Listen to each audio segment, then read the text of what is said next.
pikipiki atamalo 10.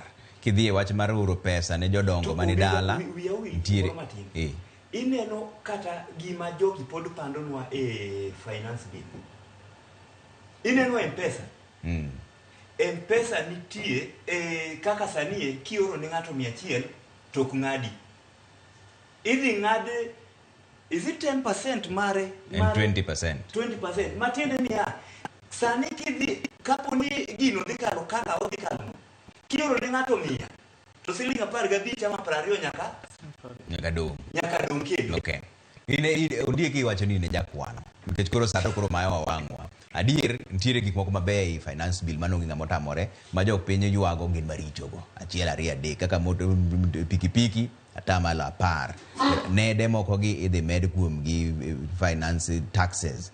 Kata pesa mioro mar mpesa dhi atamalo 15 nyaka atamalo 20. Mago gik mantiere kate masomo ka endi seche mawuoye kodini.